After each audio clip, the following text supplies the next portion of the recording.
Okay guys, medyo matagal-tagal tayo nakapag-upload at tinanggal natin yung una nating upload kasi medyo tawag dito basta. Okay. Itong susunod kong video siguro baka makatulong sa inyo. Regarding naman to sa karamihan na experience nating mga kumukonek sa modem ng mga internet service provider. No? Siguro nakikita nyo medyo mabilis na lang, no? Dito sa unang slide na ipapakita ko sa inyo. Kung ganito yung way or kung ma-imagine nyo yung loob ng bahay nyo is malawak and then yung modem nyo is natatanaw nyo naman, okay kayo. Walang problema sa signal ng wifi nyo. So, lahat ng nasa loob ng bahay nyo magiging masaya. Now, but the problem is sometimes hindi naman ganito. For example, nasa sofa nyo yung nasa sala nyo yung modem na ina-allocate ni internet service provider. Syempre may mga kwarto din sa bahay nyo, no? So doon nagkakaroon ng problema at yun ang madalas na maririnig natin sa mga internet sa kanilang mga bahay. Okay? So paano ba mangyayari? Paano ba nangyayari? Bakit pag nasa walls na may mga wall, iba't ibang klaseng wall, may kahoy, merong hard reflex, may bakal, may yero, at may pader. Okay? So, bawat materyales na ginamit sa walls nyo, malaki ang magiging epekto niya sa signal ng wifi nyo. Okay? Yun ang pinakaunang factor kung bakit nagkakaroon ng problema. Bakit humihina, bakit mabagal, bakit full bar naman, mahina yung signal ng wifi ko. Okay? So, pagka ganito, sa picture, okay lang yan. Masaya tayo lahat dyan. Makakagamit tayo ng mga tawag dito ng internet ng matiwasay. Unless, nagkaroon ng problema si internet service provider. No? Nagkaroon ng service maintenance sa inyong lugar or nagkaroon ng problema yung linya nyo from modem papunta sa poste o nangatngat yung kable or etc. Okay? So sa ganitong setup, walang problema dito. Okay lang yan. Wala tayong barrier dyan, no? Okay. So sa isusunod kong slide, ito yung ipapakita ko sa inyong sample, no? Yan, ganito. For example, ganito naman ang setup ng bahay nyo. Itong nasa kaliwa nyo is gawin na lang natin kunwari sala nyo to. No, sala. Sige, mag-insert tayo ng text dito. Or anything, pwede din namang hindi sala. Sabihin na natin this is basta kung saan nila pag yung modem nyo, no? Sala or kwarto. Basta kung saan nyo ilalapag yung modem. Tatanungin kayo ni internet service provider o lineman kung saan nyo ilalagay, no? Okay, ganyan na magiging senaryo, no? Okay, full screen natin. Ganyan na magiging senaryo ng inyong sa bahay, no?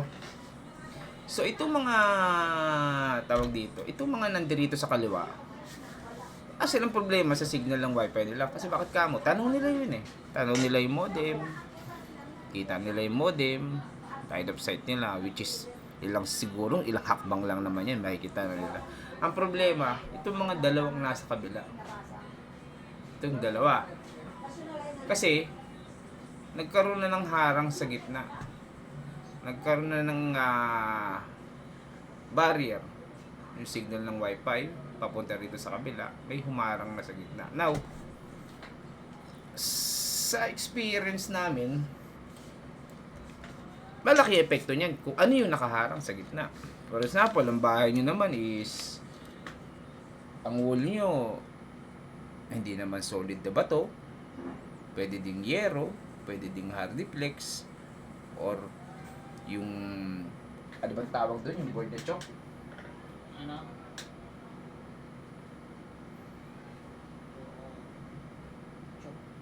Yung chok na parang tabla. Gypsum board. Yon, gypsum board. Pwedeng ganun ang wall nyo. Siguro sa wall lang kayo magkakaroon ng problema. Kung bakit kayo mawawala ng signal sa ganyang setup. Papaano kung dalawang wall pa? Gawin nating dalawang wall. For example, dalawang wall. Paano kung ganito ang setup ng bahay nyo?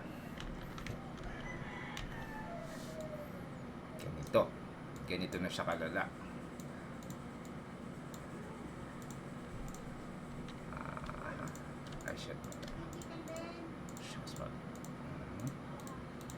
What if ganito na setup ng bahay nyo?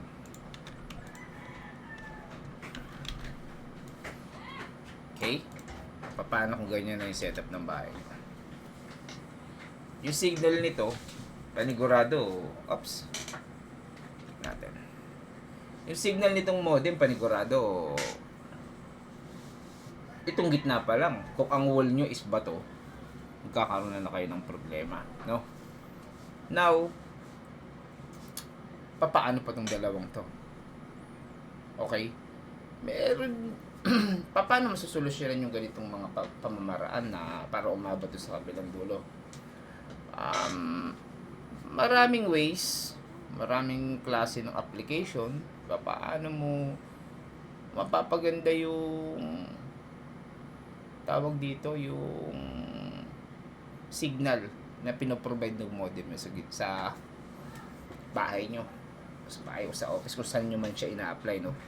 Okay. Ito yung mga best way kung paano nyo mapapaganda. So, hindi ko sinasabing sobrang galing ko na sa ganitong sistema, no?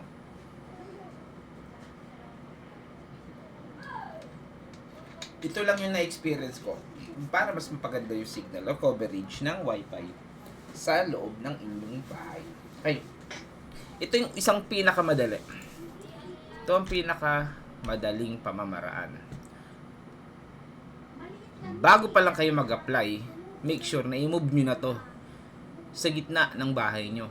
No? Sa gitna ng bahay nyo, sentro. Dito nyo lagay. No? Lagay nyo sa gitna. Kung saan yung gitna ng bahay nyo. Okay? Lagay sa gitna. So, pag naglabas ng signal si Wi-Fi, nasa gitna siya. Okay? Sometimes, gagana. Sometimes, okay. Now, okay siya. No? Ganyan na naging setup ng bahay nyo. Paano kung ninyo kung ganito na? No? Hindi ko na ma-anticipated na yung signal pala, kala ko unlimited, no? Unlimited range. Hindi ganun pala ka-komplikado yung signal, no? For example, ganito na yung naging setup ng bahay nyo, no? Pwede nyo i-request kay internet service provider. No, kunwari, no, hindi nyo nailipat pa dyan, no? Kunwari lang, for example lang. Gusto nyo ilipat dito, service, request kayo ng ng movement ng internet service ng nyo, modem nyo. Sa gitna, palipat nyo sa gitna. Tignan nyo lang kung mas okay yung signal or hindi, no? Ganyan lang. Ito, for example, unang palapag lang to po, no? Unang palapag lang ang pinag-uusapan nating bahay, no? Isang palapag lang po ng bahay ito, baka isipin nyo, 2, 3. Iba pa po yun. So, siguro explain natin sa ibang ibang video. Kasi baka mahaba dito pa lang. So, okay, ninyo, ayoko na ng ganyan. Masyado komplikado, no? Sabihin nyo, magiging komplikado. Okay, magiging komplikado pag ganun ginawa ko. Ano pa ba yung ibang way na pamamaraan para makaabot ang Wi-Fi dito sa kanan, no? Ang isang suggestion diyan ay magdagdag ka ng panibagong router. Okay? Ang panibagong router ng sinasabi ko is yung kagaya ng mga ganito, no? Ito, yung mga kagaya ng ganito. Kagaya ng ganito. So, yan ang gagawin mo. Paano yan ninyo? Anong gagawin dyan? No? Paano gagawin dyan? Maglagay ka ng panibagong third party na router, no? Third party na router para yung signal niya is mag-bounce dito sa gitna, no? Para umabot dito. Paano yan? So, maglalatag ba ako ng kable? Ganyan. Okay. Yes. Possible po. Maglalatag po talaga kayo ng kable, no? Na nasa sa inyo na lang po yan kung tawag dito, paano yung way nyo ng paglalatag. Madali lang naman po yan, no? Kayang-kaya nyo na po yan. Kung may kakilala kayong electrician, no? Although may mga, siguro sa mga susunod na araw, magmamarket po kami ng mga kable na pre-made na pwede po nyo sa amin bilhin. Basta sabihin nyo lang po sa amin kung gaano kahaba ang kailangan nyo, no? Both side naman po is naka-ready na siya, no? Pero dito po muna sa video natin, explain ko po muna sa inyo ano pa yung mga possible way ko pa, anong magiging preparasyon ko para magkaroon ako ng ganitong setup. Okay. Balik tayo. So, ninyo naglagay na ako ng ganyan. So, maglalatag ako ng kable. Yes, maglalatag po kayo. From point A to point B, no? Ganyan ang paglalatag nyo. So, nasa sa inyo paano siya ilalatag, no?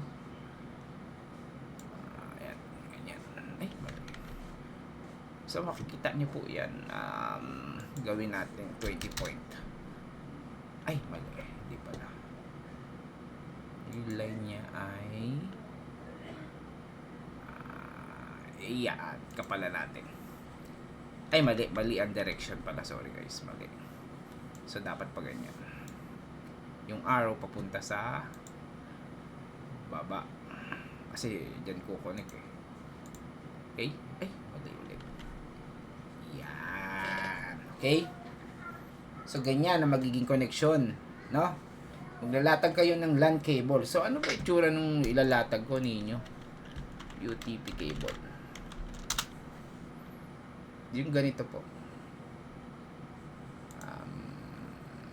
Kuha tayo ng sample.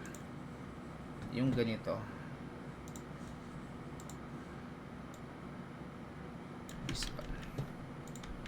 Yung ganyan. Okay. Yung ganyang LAN cable. No? Yung ganyang LAN cable po. Okay.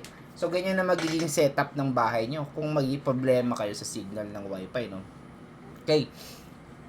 Ang susunod yung gagawin, no? Paano ko i-configure yung third party router ko para makakonect kay PLDT. No? So, kung ganito mangyayari po niya, no? Itong PLDT nyo, may sarili pong signal yan, no? Possible po yan, may 2.4 at saka 5 GHz. Ngayon po, once na kabit kayo ng additional router doon sa side na may mahinang signal, magkakaroon po yan ng panibagong Wi-Fi signal doon sa place nyo po. Okay?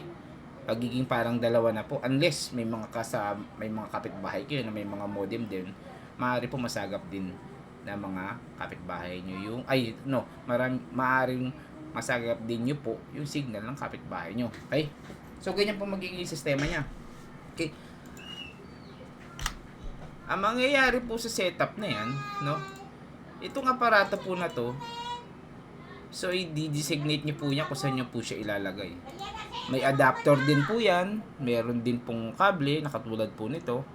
Saksak nyo lang po, tapos sometimes po naman yung mga nabibiling third party is madali lang naman po siyang i-config. May mga instruction din naman po sa YouTube. Yan yung way kung papaano isa sa pamamaraan kung papaano ini-extend ang signal sa lugar na may mahinang signal. Okay, yan po yung isa. Now, paano po ba yung mostly ang hitsura niya pag sinet-up nyo? May likod ng modem. Okay?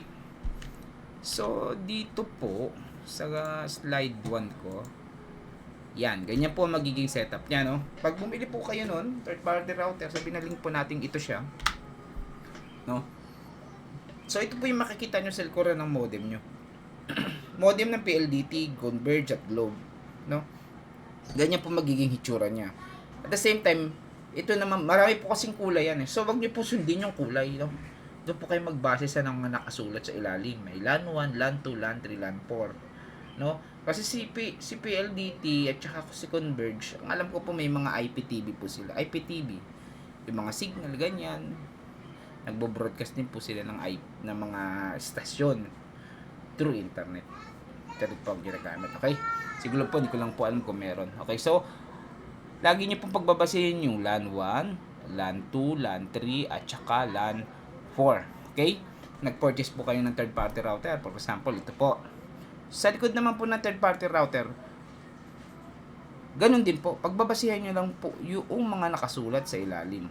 No? Dito balikan po natin, no? Kay modem ng internet service provider, pagbabasihan nyo yung nakasulat sa ilalim. At the same time, kay router po, yung nakasulat sa ilalim. Okay? Napaka-importante po ng dalawang ito, ha? Kasi baka po, pag DIY kayo ang gumawa nito, is napaka-importante pong masundan nyo po itong dalawa na to. Okay? So, si PLDT, Converge, at Globe, kay Converge at kay Globe, wala naman po ganong problema itong ituturo ko. Kaso kay PLDT sometimes po kasi may mga port po silang pinapatay sa apat na to, no? Okay. Pero much better po na i-balance na lang po natin lahat. So, kung yung ginagawa natin kay PLDT, same na lang din po gawin natin kay Globe at saka kay Converge. Okay? So, ganito po ang mangyayari, no? Si PLDT, may LAN 1 po yan, no? Pansinin nyo po yung LAN 1 niya. Yung LAN 1 po niyan, no? Yung LAN 1 niya, LAN 1. Okay, baliktad ulit ang arrow.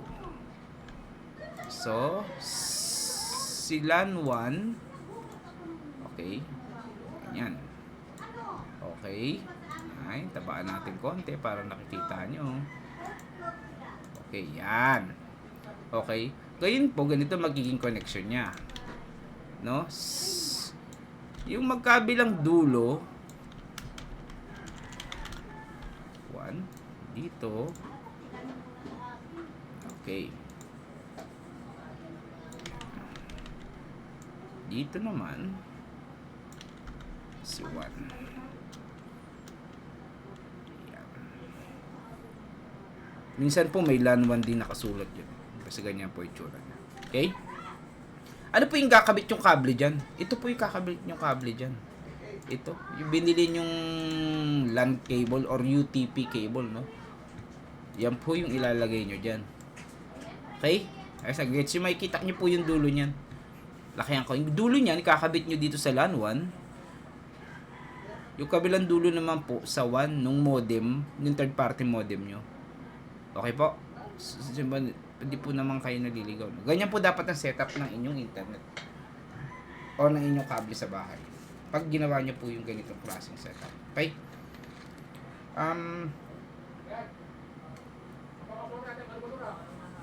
Sa tagal po namin nag-extend ng mga ganitong klaseng wifi, marami na rin po kaming ways kung paano ang mga pag-extend, paano ba mas okay yung paglalagyan ko ng antena, paano yung lugar is walang saksakan, kasi kailangan nyo po ng saksakan itong router, no? 220 po ito, mostly 12 volts at saka 9 volts po provide na kuryente nito.